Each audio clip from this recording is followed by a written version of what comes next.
রমজানের এই বরকতময় রাতে সবাইকে মসজিদে স্বাগতম।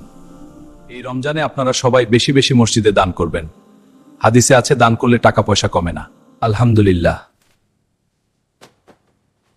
আলহামদুলিল্লাহ, আজকে অনেক দান এসেছে। জি, মানুষ মসজিদের জন্য খুব খুশি মনে দিচ্ছে।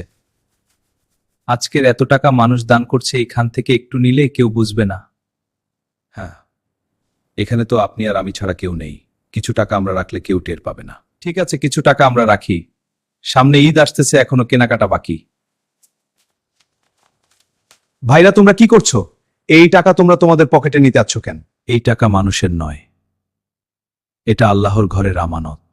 কিয়ামতের দিন এই আমানতের হিসাব দিতে হবে।